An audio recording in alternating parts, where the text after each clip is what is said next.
నమస్తే welcome to AK news ముందుగా headlines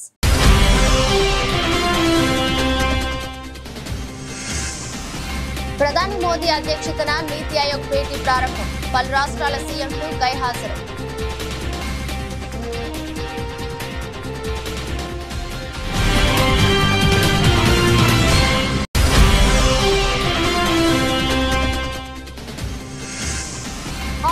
నడుస్తున్న తెలంగాణ అసెంబ్లీ సమావేశాలు శాసనసభలో సీఎం రేవంత్ రెడ్డి మాజీ మంత్రి హరీష్ రావు మధ్య మాటల యుద్ధం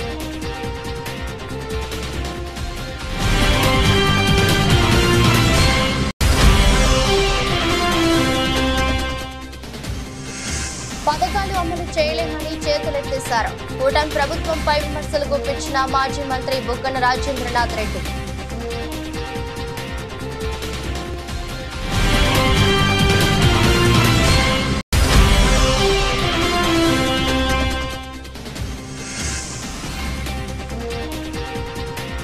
రాష్ట్ర బడ్జెట్ వైఫల్యాలపై తీవ్ర స్థాయిలో ధ్వజమెత్తిన బండి సంజయ్ ఆదాయానికి వ్యయానికి పొంతం లేని రాష్ట్ర బడ్జెట్ అని విమర్శ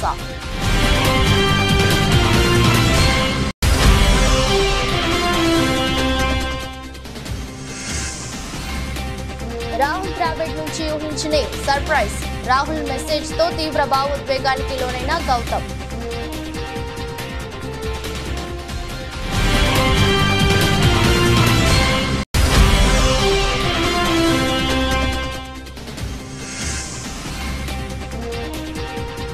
ఐదు రోజుల నష్టాలకు తెరదించిన మార్కెట్ కొత్త రికార్డు నెలకొల్పిన నిఫ్టీ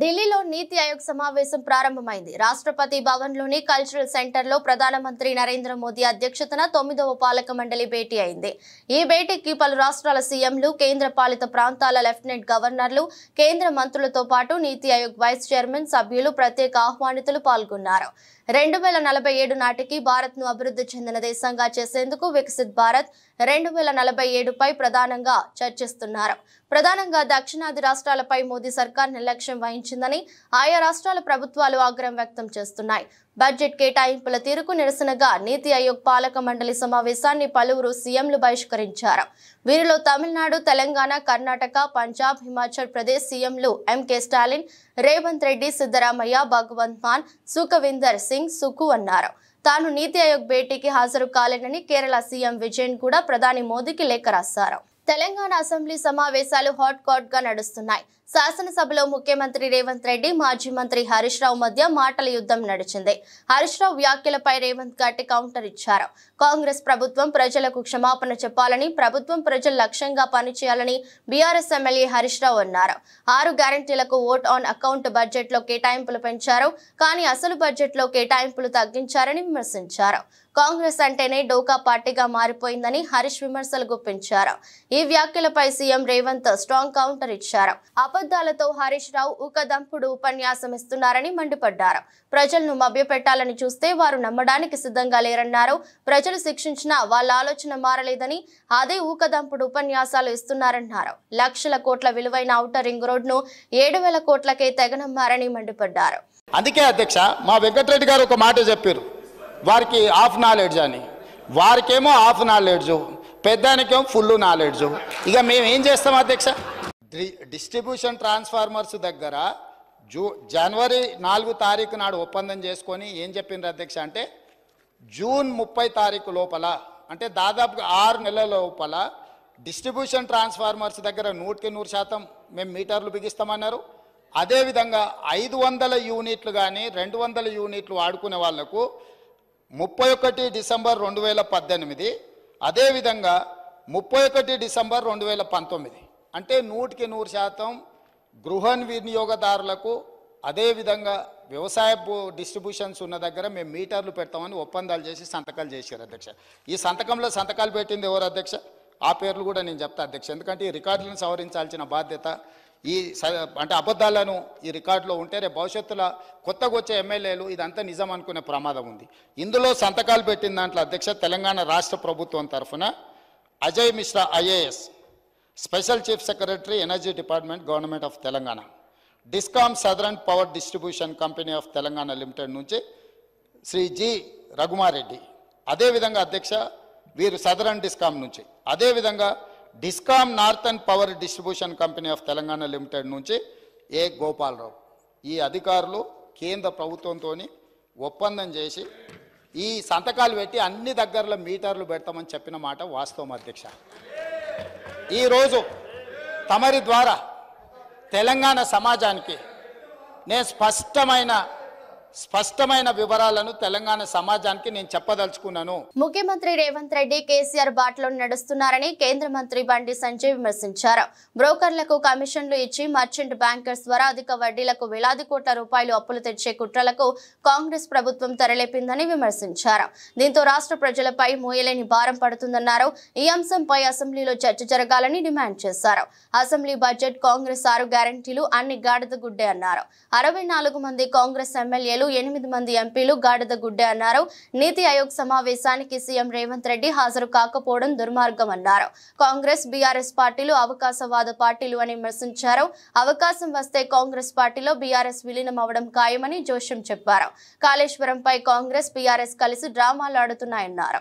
ఈ 10 ఏళ్లలో కేంద్ర ప్రభుత్వం ద్వారా 10 లక్షల కోట్ల నిధులు కేటాయించింది తెలంగాణ రాష్ట్రానికి. 10 ఏళ్లలో 10 లక్షల కోట్ల రూపాయల నిధులు మనం సంక్షేమ పథకాలు కానీ అభివృద్ధి నిధులు కానీ రుణాల రూపకంగా మనకి కేటాయించిన విషయం వాస్తవం. ఆధారాలతో సహా అనేక ప్రాంతాలు అనేక సందర్భాల్లో మేము స్పష్టం చేయడం జరిగింది. అవి చెప్పినాకనే కేసీఆర్ అనుమూసుకుని సప్లై కొన్నాడు. ఆ ఉరుడు బంద్ చేసినప్పుడు కేసీఆర్ ట్యాక్స్ డివల్యూషన్ వివిధ కేంద్ర పథకాల అమలు కోసం ఈ 10 ఏళ్లలో 6,75,000 కోట్ల రూపాయలు ఖర్చు చేసినాం. ఇలా కొనుగోలు వడ్లు పత్తి సేకరణ కోసం కొనుగోళ్ల కోసం ఇలా పండించిన ప్రతి గింజ మేమే కొంటాం, కేంద్ర ప్రభుత్వం పెత్తనం ఏంది అని చెప్పి గతంలో కేసీఆర్ మంత్రివర్గం అన్నారు. నేను అనేక కొనుగోలు సెంటర్ తిరిగినాను. సుధీర్ తాడు చూపెట్టినా, సుధీర్ తాడు పైసలు కేంద్రం వేస్తుంది, గోనె సంచి పైసలు కేంద్రం వేస్తుంది, ట్రాన్స్పోర్టేషన్ పైసలు కేంద్రం వేస్తుంది, అక్కడ లేబర్ పైసలు కేంద్రం వేస్తుంది, అక్కడ పనిచేసే క్లర్కుల పైసలు కేంద్రం వేస్తుంది, రాష్ట్ర ప్రభుత్వం బ్రోకర్ చేసిన కమిషన్లో కేంద్రం వేస్తుంది, ఈ వడ్లను స్టోరేజ్ చేసేందుకు ఆ గోదాం కిరాయి కూడా కేంద్రం వేస్తుంది. ఇవన్నీ చెప్పుకుంటూ వచ్చినాం. ఇప్పుడు దానికోసము 1,60,000 కోట్ల రూపాయలు కేటాయించాం. మనం ఈ 10 ఏళ్లలో 1,60,000 కోట్ల రూపాయలు ఖర్చు చేసింది కేంద్ర ప్రభుత్వం ఇలా వడ్డు పత్తి సేకరణ కోసం. కిసాన్ సమ్మాన్ నిధి కింద 30 లక్షల మంది రైతులకు 9,000 కోట్ల రూపాయలు ఇలా కేంద్ర ప్రభుత్వం కేటాయించింది. ఇలా ఎంఎస్పీ 10 సంవత్సరాల్లో ఎంఎస్పీ 9 సార్లు పెంచినాం. ఎంఎస్పీ కింద 27,000 కోట్ల రూపాయలు కేటాయించడం తెలంగాణ రాష్ట్రానికి ఖర్చు పెట్టినాం. మనం ఏపీ అసెంబ్లీలో ఆర్థిక శాఖ శ్వేతపత్రం విడుదల చేయడంపై మాజీ ఆర్థిక మంత్రి బుగ్గన రాజేంద్రనాథ్ రెడ్డి స్పందించారు.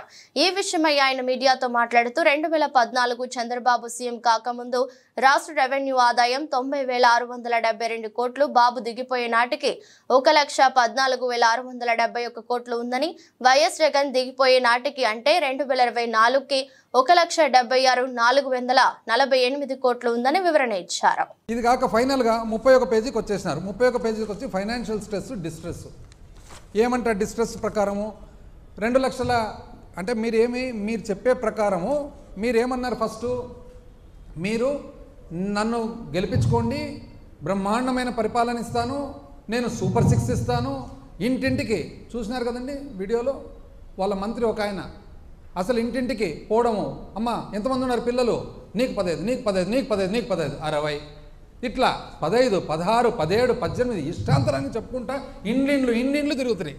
పాపం అమాయకమైన పేద ప్రజలు ఎవరైనా కానీ ఎంతో కొంత పాపం ఆశ. మీరేమంటారు? సంపద సృష్టిస్తా అంటారు. ఈరోజేమో సూపర్ 6 ఫస్ట్ ఓవర్లోనే డక్అవుట్, చేతులు ఎత్తేస్తారు. అంటే మీరేమంటున్నారు? ఇప్పుడు అసలు సంపదలో మేము స్పెషలిస్ట్ అంటే అది కూడా చూద్దాం. ఇప్పుడు సంపదలో మీరిగిన స్పెషలిస్ట్ అయితే మీది పాత రికార్డు ఉంది కదా, చూద్దాం. 2014-15 అప్పుడు రాష్ట్ర రెవెన్యూ, స్టేట్ ఓన్ రెవెన్యూ 90,672 కోట్లు, 90,672 కోట్లు. 2018-19 మీరు దిగిపోయేటప్పటికీ అది ఎంతైంది? 1,14,671 కోటి, 1,14,671 కోటి. అంటే సంవత్సరం మీద సంవత్సరం పెరుగుదల CAGR చూస్తే 6.09. మాకు పరిపాలన రాదు కదండి. మీరు ప్రజలకు అందరికీ చెప్తున్నారు కదా మాకు పరిపాలన రాదని చెప్పి మాకు చూద్దాం ఎట్లుందో. 2019-20 1,11,034 అయితే 2022-23 ఆర్ఈకి వచ్చేటప్పటికి రివైజ్ ఎస్టిమేట్స్కి వచ్చేటప్పటికి 1,76,448. అంటే ఎంతండి? 16.7% సంవత్సరం మీద సంవత్సరం పెరుగుదల. ఇప్పుడు రాష్ట్రం బాగుందా లేదా అనే దానికి నిర్ధారణ ఏ విధంగా చూసుకుంటారు? రాష్ట్రానికి వచ్చే ఆదాయం అనేది ఒక ముఖ్యమైన విధానం కదా. రాష్ట్రానికి వచ్చే ఆదాయం చూస్తే 2014-15 నుంచి 2018-19 6% మాదిరిగా మీరు పెంచితే 2018-19 నుంచి 23-24 వచ్చేటప్పటికి 16% మేము పెంచినాం. మంత్రి కోమటిరెడ్డి హాఫ్ నాలెడ్జ్ తో మాట్లాడుతున్నారని బీఆర్ఎస్ ఎమ్మెల్యే మాజీ మంత్రి హరీష్ రావు అన్నారు. గతంలో డబ్బులిచ్చి టీపీసీసీ తెచ్చుకున్నారని అనలేదా అని ప్రశ్నించారు. బస్సులు సరిపోక ప్రజలు ఇబ్బంది పడుతున్నారని చెప్పారు. బస్సులు లేని 1500 గ్రామాలకు బస్సులు నడపాలని డిమాండ్ చేశారు. అసెంబ్లీలో బడ్జెట్ పై సాధారణ చర్చను హరీష్ రావు ప్రారంభించారు. ఈ సందర్భంగా బడ్జెట్ ప్రసంగం ఒక రాజకీయ ప్రసంగంలా ఉందని విమర్శించారు. బీఆర్ఎస్ ప్రభుత్వ పాలన బాగాలేదని మాటలు చెప్తే సరిపోతుందా అని ప్రశ్నించారు. 4.5 లక్షలు లేని జీఎస్డీపీని 14 లక్షలకు తీసుకెళ్లింది బీఆర్ఎస్ ప్రభుత్వమేనన్నారు. అసెంబ్లీలో బడ్జెట్ పై సాధారణ చర్చను ఆయన ప్రారంభించారు. గత ప్రభుత్వ పాలన బాగాలేదని ఆధారాలు చూపించాలని డిమాండ్ చేశారు. ఈ సందర్భంగా మంత్రి కోమటిరెడ్డి కలగజేసుకుని బీఆర్ఎస్ పాలనలో ఒక్క హామీ నెరవేర్చలేదని విమర్శించారు. బీఆర్ఎస్ నేతలు వచ్చి పచ్చి అబద్ధాలు మాట్లాడుతున్నారని ఆగ్రహం వ్యక్తం చేశారు. 24 గంటల కరెంట్ ఎక్కడిచ్చారో చెప్పాలని, దీనికి హరీష్ రావు మంత్రి కోమటిరెడ్డికి కౌంటర్ ఇచ్చారు. కోమటిరెడ్డి హాఫ్ నాలెడ్జ్ తో మాట్లాడుతున్నారని విమర్శించారు. ఇప్పుడు నేను కోమటిరెడ్డి గారికి ఘాటుగా సమాధానం చెప్పగలుగుతా, కానీ నా బాధ ఏంటంటే ఇట్ విల్ డీవియేట్. ఆయనకేమో హాఫ్ నాలెడ్జ్. ఇప్పుడు ఆయన ఏం మాట్లాడిండు? Half knowledge fellow. అధ్యక్ష, నడి రోడ్డు మీద నిరుద్యోగులపై లాఠీలు జులిపించడమే మీరు చెప్పిన పూర్తి స్థాయి ప్రజాస్వామ్యమా? ఆర్ట్స్ కాలేజీలో జరుగుతున్న లాఠీ చార్జిని చిత్రీకరిస్తున్న జర్నలిస్టును అసభ్య పదజాలంతో బూతులు తిట్టి కొట్టడమేనా కాంగ్రెస్ మార్కు ప్రజాపాలన? అంగన్వాడీలను, ఆశా వర్కర్లను తమ డిమాండ్ల సాధన కోసం రోడ్డెక్కితే అణచివేత, ప్రతిపక్ష కార్యకర్తలపై ప్రతీకార దాడులు. మొత్తం మీద కాంగ్రెస్ పార్టీ తెచ్చిన మార్పు ఎట్లా ఉందంటే విద్యార్థినీలకు ఇస్తామన్న స్కూటీల లేదు, పోలీసులు విచ్చలవిడిగా ప్రయోగిస్తున్న లాఠీలా ఉంది. అధ్యక్ష హరీష్ రావు గారు కన్క్లూడ్ చేయండి. టైం అయిపోయింది, కన్క్లూడ్ చేయండి. సార్ అట్లా కాదు సార్, 15 నిమిషాలు. అధ్యక్ష, ఈ ప్రభుత్వంలో లా అండ్ ఆర్డర్ ఎంత ఘోరంగా దెబ్బతిన్నదో, ఎందుకంటే హోంమంత్రిగా కూడా ముఖ్యమంత్రి గారే ఉన్నారు, మరి ఇవాళ ఆర్థిక మంత్రి గారు కూడా సమాధానంలో చెప్పాలి. ఈ ప్రభుత్వం వచ్చిన 8 నెలల కాలంలో లా అండ్ ఆర్డర్ బాగా దెబ్బతిన్నది. అధ్యక్ష, మర్డర్లు ఈ ప్రభుత్వం వచ్చిన తర్వాత మన ఈ 8 నెలల కాలంలో 500 మర్డర్లు జరిగినాయి. అధ్యక్ష, dacoities 60, robberies 400, theft cases 10,000, rape cases 1800 rape కేసులు అయినాయి. అధ్యక్ష, పోయిన జూన్ నెలలో ఒక్కటే జూన్ నెలలో ఒక హైదరాబాద్ నగరంలో 28. తూర్పు గోదావరి జిల్లా రంగంపేట మండలంలో ఏడీబీ రోడ్డును ఎమ్మెల్యే నల్లమిల్లి రామకృష్ణారెడ్డి పరిశీలించారు. గత ప్రభుత్వం ఏడీబీ రోడ్డు నిర్మాణంలో జాప్యం చేసిందన్నారు. కాంట్రాక్టర్లకు బిల్లులు ఇవ్వకపోవడం వల్లే నిర్మాణ పనులు ఆపేశారన్నారు. ఏడీబీ రోడ్డుపై ప్రయాణించడం ప్రజలకు నరకయాతనగా మారిందని నల్లమిల్లి రామకృష్ణారెడ్డి అన్నారు. ఈ సమస్యపై సీఎం చంద్రబాబు నాయుడు సానుకూలంగా స్పందించారని పేర్కొన్నారు. వర్షం ఆగిపోయిన వెంటనే రోడ్డు నిర్మాణ పనులు ప్రారంభించాలని సీఎం ఆదేశించగా అందుకు కాంట్రాక్టర్లు అంగీకరించారు మీడియాకు తెలిపారు. అనంతరం రంగంపేట, ముకుందవరం, సింగంపల్లి వెళ్లే ప్రధాన రహదారి రోడ్ల పనులను అనపర్తి శాసనసభ్యులు పరిశీలించారు. ఇవాళ ఏడీబీ రోడ్డు పరిస్థితి అధ్వానంగా తయారైన పరిస్థితి చూస్తూ ఉన్నాం. గత 5 సంవత్సరాల్లో జగన్మోహన్ రెడ్డి పరిపాలన వలన చేసిన పాపాల వలన ఇవాళ ప్రజలు ఈ విధమైన నరకయాతన అనిపించే పరిస్థితి వచ్చింది. మరి అతి చక్కగా ఉన్న ఏడీబీ రోడ్డుని మరింత అభివృద్ధి చేస్తామని గత ప్రభుత్వ హయాంలో 2014 నుంచి 19 హయాంలో నిధులు మంజూరు చేస్తే పార్టీ పక్షపాతంతో ఇవాళ ఎవరైతే ఇక్కడ కాంట్రాక్టర్కి చేసిన వర్క్కి బిల్లులు లేకుండా దాదాపు 50 కోట్ల రూపాయల బిల్లులు నిలుపుదల చేయడంలో వారు గత్యంతరం లేని పరిస్థితుల్లో పనులు ఆపేయడం జరిగింది. దాదాపుగా ఆర్ఎండ్బి శాఖకి రాష్ట్ర ప్రభుత్వం ఆర్ఎండ్బి శాఖ నుంచి కాంట్రాక్టర్లకి 2,500 కోట్ల రూపాయలు చెల్లించాల్సి ఉంది. దానివల్ల రాష్ట్రంలో ఏ పరిస్థితి దాపరించిందనేది మా అందరికీ తెలుసు. అన్నిటికన్నా దారుణంగా ఈ ఏడీబీ రోడ్డు పైన ప్రయాణం నరకయాతనలా మారింది. మరి ముఖ్యమంత్రి గారిని కూడా సంప్రదించడం జరిగింది. రాష్ట్రంలో సాధ్యమైనంత తొందరగా స్థానిక సంస్థల ఎన్నికల నిర్వహణకు అవసరమైన చర్యలు తీసుకోవాలని ముఖ్యమంత్రి రేవంత్ రెడ్డి అధికారులను ఆదేశించారు. రిజర్వేషన్లకు సంబంధించి బీసీ కమిషన్ సైతం నిర్దిష్ట గడువులోగా నివేదికను ప్రభుత్వానికి సమర్పించాలని చెప్పారు. ఎన్నికల నిర్వహణకు ఎదురవుతున్న ఆటంకాలను ముఖ్యమంత్రి అధికారులను ఆరా తీశారు. కేంద్ర ఎన్నికల సంఘం నుంచి కొత్త ఓటర్ల జాబితా రాష్ట్ర ఎన్నికల సంఘానికి అందాల్సి ఉందని అధికారులు వివరించగా జాబితా రాగానే వెంటనే ఎన్నికల ప్రక్రియను చేపట్టాలని ముఖ్యమంత్రి సూచించారు. రాష్ట్రంలో పంచాయతీ సంస్థల ఎన్నికల నిర్వహణ అవసరమైన కార్యాచరణపై ముఖ్యమంత్రి సచివాలయంలో ఉప ముఖ్యమంత్రి మల్లుబట్టి విక్రమార్క, మంత్రులు సీతక్క, పొంగులేటి శ్రీనివాసరెడ్డి, పొన్నం ప్రభాకర్, పంచాయతీరాజ్ శాఖ అధికారులతో ఉన్న తస్థాయి సమావేశం సమీక్షించారు.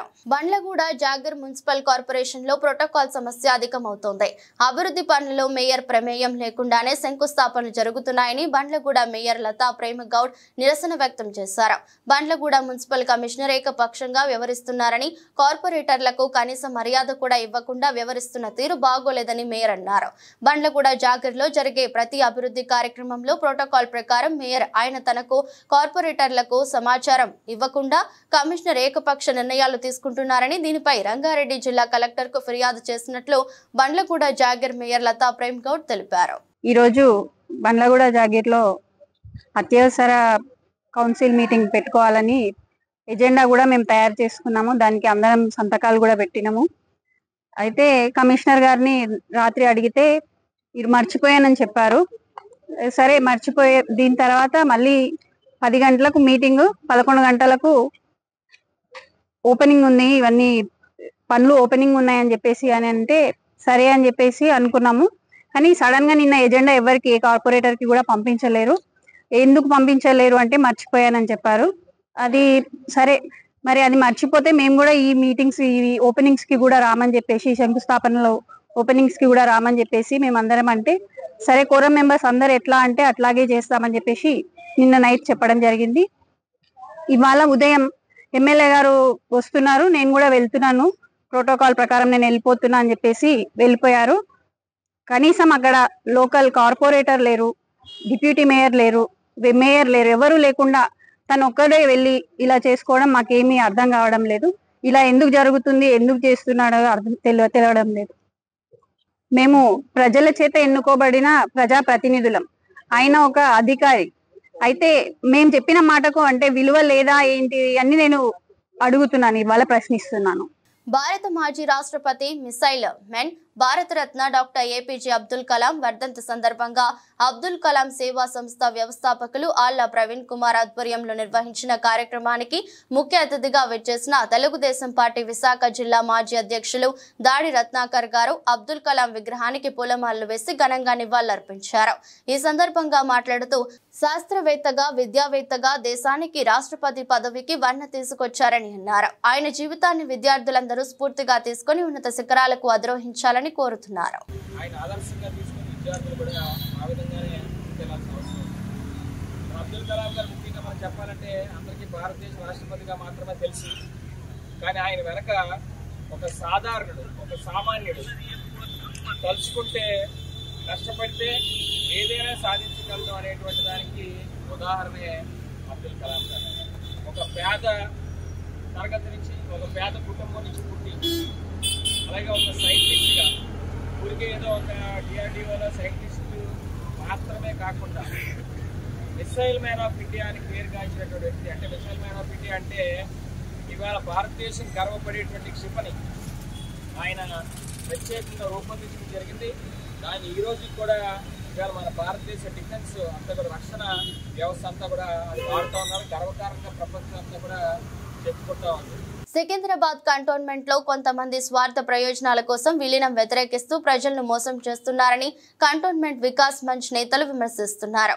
కంటోన్మెంట్ సివిల్ ప్రాంతాలను జీహెచ్ఎంసీలో విలీనం చేయడం వల్ల పౌరులకు మెరుగైన అభివృద్ధి, ఆత్మగౌరవం అలాగే సౌకర్యాలు కలుగుతాయని వికాస్ మంచ్ అధ్యక్షుడు గడ్డం ఏబుల్ ప్రధాన కార్యదర్శి సంకీ రవీందర్ వివరించారు. వికాస్ మంచ్ నేతలు మీడియా సమావేశంలో మాట్లాడుతూ కేంద్ర రాష్ట్ర ప్రభుత్వాలు విలీనం విషయంలో ప్రక్రియలు కొనసాగిస్తున్న తరుణంలో విలీనానికి వ్యతిరేకంగా వివరించడం ప్రజలు గమనిస్తున్నారని విమర్శలు చేశారు. ఇదిలా ఉండగా భారత ప్రభుత్వం రక్షణ శాఖ ఆధ్వర్యంలో కంటోన్మెంట్ అభివృద్ధికి నామమాత్రపు నిధులు మాత్రమే కేటాయిస్తుందని ఏబుల్ రవీందర్ బాబు తెలిపారు. అలాగే ఫుల్ బోర్డు ఉన్నప్పుడు సుప్రీంకోర్టు ఒక జడ్జిమెంట్ రావడం జరిగింది. అది ఎక్కడో మధ్యప్రదేశ్లో జరిగిన ఇష్యూకి సుప్రీంకోర్టు ఒక ఆర్డర్ పాస్ చేయడం జరిగింది. డిఫెన్స్ ల్యాండ్లలో ఉన్న ఎన్క్రోచెస్ అందరు ఓట్లు తొలగించాలనేసి ఆ ఆర్డర్ని బూచిగా చూపించి బోర్డు సమావేశంలో తీర్మానం పాస్ చేసినప్పుడు వీళ్ళంతా కూడా బోర్డు సభ్యులే అప్పుడు. కానీ అప్పుడు అందరు చేతులు లేపారు, ఓకే తొలగించండి, సుప్రీంకోర్టు ఆర్డర్ మేము ఏం చేయాలని. కానీ ఒక విషయాన్ని వీరు మర్చిపోయారు. Supreme court judgement Secunderabad cantonment and Aurangabad కంటోన్మెంట్కి వర్తించదు అని ఆ రోజునే నోటీస్ కూడా ఇవ్వడం జరిగింది. In spite of that, they are deleted 30,000 votes of the cantonment various words. ఇది చాలా చట్ట విరుద్ధము, అన్కాన్స్టిట్యూషనల్, మరి ఫండమెంటల్ రైట్ని వైలేట్ చేయడం తప్పిస్తే మరొకటి కానే కాదు. ఈ ఆఫ్టర్ ఆల్ 30,000 ఓట్లను రీఇన్స్టేట్ చేయలేని సభ్యులు కంటోన్మెంట్ అభివృద్ధిని ఎలా చేస్తారని ప్రజలను నమ్మమంటారు అనేసి నేను ప్రశ్నిస్తున్నాను వీళ్ళని. ఆఫ్టర్ ఆల్ ఇది ఫండమెంటల్ రైట్, ఓటు హక్కు అనేది మనకి రాజ్యాంగం కల్పించిన హక్కు. ఇటువంటి హక్కు కాలరాసినప్పుడు కూడా అది కూడా ఒక సుప్రీంకోర్టు జడ్జిమెంట్ ఈ కంటోన్మెంట్కి వర్తించని జడ్జిమెంట్ని తీసుకొని బోర్డులో తీర్మానం చేసి అమాయక ప్రజానికాన్ని 30,000 కోట్లను తొలగించినారంటే బోర్డు సభ్యులు ఉండి ఎందుకు, బోర్డు సభ్యులని ప్రజలు ఎన్నుకొని బోర్డుకు పంపించడం ఎందుకు? పుచ్చకాయల దొంగ అంటే భుజాలు తడుముకున్న విధంగా మాజీ ముఖ్యమంత్రి వైఎస్ జగన్ తీరు ఉందని తెలుగు శక్తి అధ్యక్షుడు బివి రామ్ ఎద్దేవా చేశారు. శనివారం అనకాపల్లి డివిఆర్ కార్యాలయంలో ఏర్పాటు చేసిన మీడియా సమావేశంలో బివి రామ్ మాట్లాడుతూ YS Jaganmohan Reddy red book అంటూ ఎందుకు ఉలిక్కి పడుతున్నారని ప్రశ్నించారు. ఎవరైతే తప్పులు చేశారో, ఎవరైతే ప్రజల హక్కులకు భంగం కలిగించారో అటువంటి వారి పేర్లు రెడ్ బుక్ లో ఉంటాయని తెలిపారు. ఇవాళ ఎలాగుందంటే జగన్మోహన్ రెడ్డి గారు పుచ్చకాయల దొంగ అంటే భుజాలు తడుకునే విధంగా రెడ్ బుక్ అని చెప్పి పదే మాట్లాడుతున్నారు.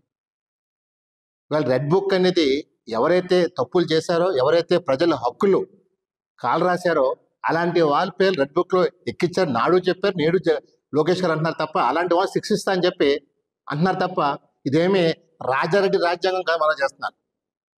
ఇవాళ జగన్మోహన్ రెడ్డి గారు ముఖ్యమంత్రి ఉన్న టైంలో ప్రజల్ని అన్ని జిల్లాల్లోని ప్రజల్ని పీడించారు.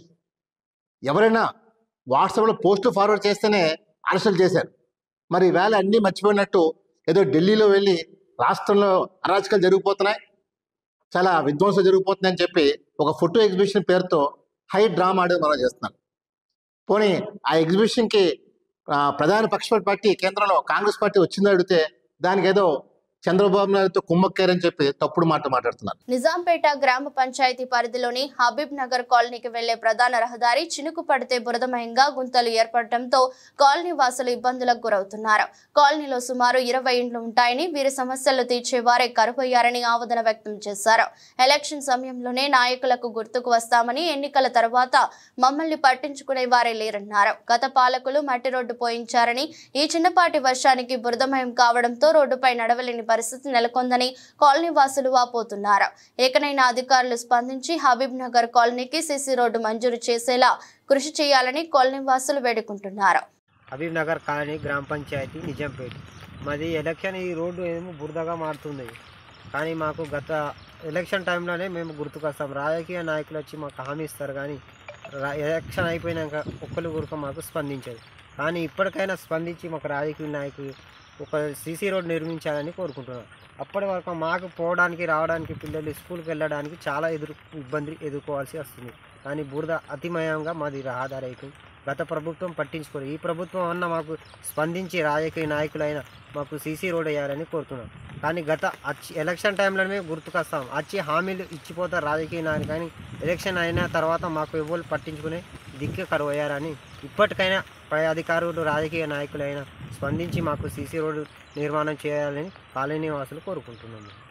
స్థానిక సంస్థల ఎన్నికల్లో గతంలో ఉన్న రిజర్వేషన్లు కాకుండా మార్పు చేయాలని, అలాగే కొనసాగిస్తే ఎంఆర్పీఎస్ పక్షాన ఆందోళన తప్పవని ఎంఆర్పీఎస్ జాతీయ ఉపాధ్యక్షుడు పురే ప్రభాకర్ అన్నారు.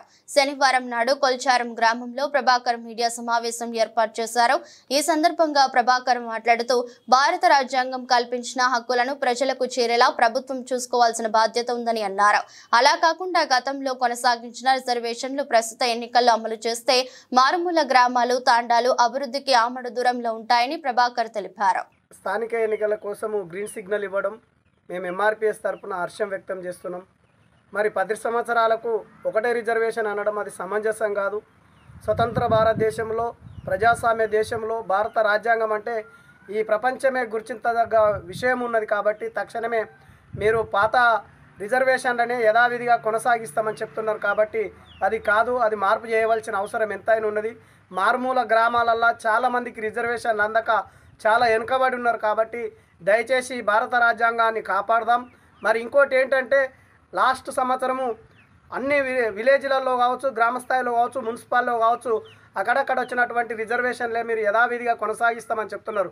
కాదు, దానికి రిజర్వేషన్ 5 సంవత్సరాలకు ఒకసారి మార్పు అనేది ఉన్నది. కాబట్టి భారతదేశంలో రాజ్యాంగంలో మనకి ఇచ్చినటువంటి హక్కుల కోసం రాజ్యాంగం ఉన్నది. కాబట్టి ఈ హక్కులలో మరి రాజ్యాంగంలో కల్పించినటువంటి రిజర్వేషన్లు మరి 5 సంవత్సరాలకు ఒకసారి మార్పు చేయవలసిన అవసరం ఎంతైనా ఉన్నది. కాబట్టి దయచేసి మీరు యథావిధిగా కొనసాగిస్తామన్నమాట అది వద్దు, దయచేసి వెనుకకు తీసుకోండి.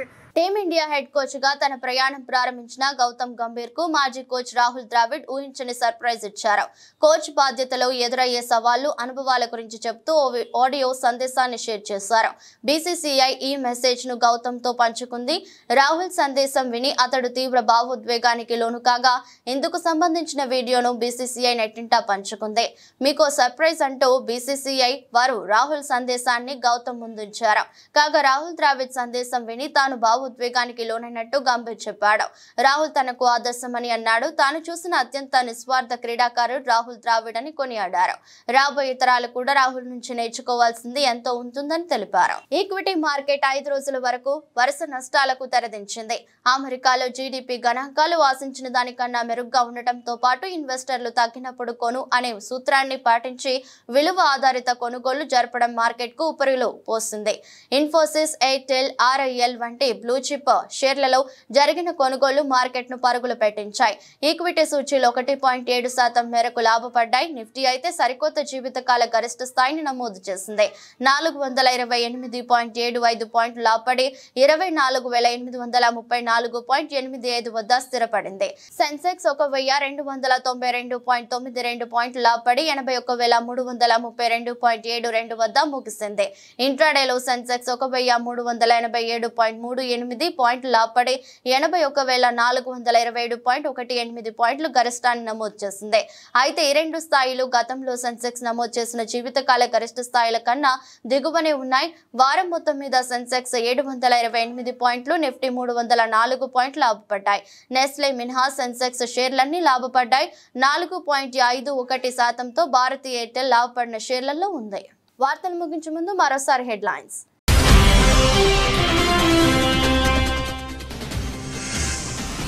ప్రధాని మోదీ అధ్యక్షతన నీతి ఆయోగ్ భేటీ ప్రారంభం. పలు రాష్ట్రాల సీఎంలు గైహాజరు.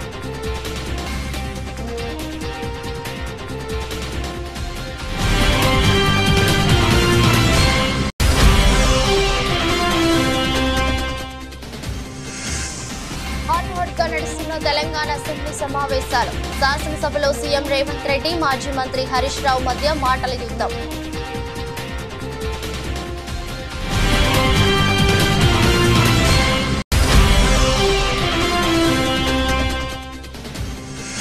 పథకాలు అమలు చేయలేమని చేతులెత్తేశారు. కూటమి ప్రభుత్వంపై విమర్శలు గుప్పించిన మాజీ మంత్రి బుగ్గన రాజేంద్రనాథ్ రెడ్డి.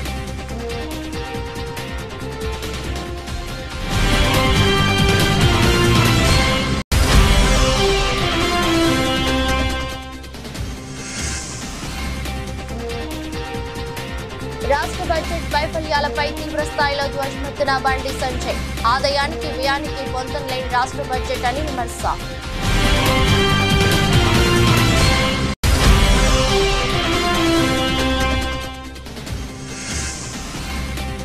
రాహుల్ ద్రావిడ్ నుంచి ఊహించని సర్ప్రైజ్. రాహుల్ మెసేజ్ తో తీవ్ర భావోద్వేగానికి లోనైన గౌతమ్.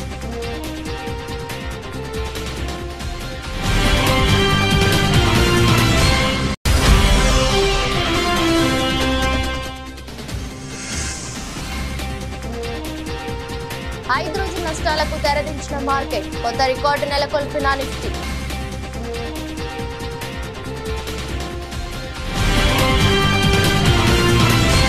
ఇదే రోజు బులెటిన్ మరో బులెటిన్లో మళ్ళీ కలుద్దాం. అంతవరకు సెలవు. నమస్కారం.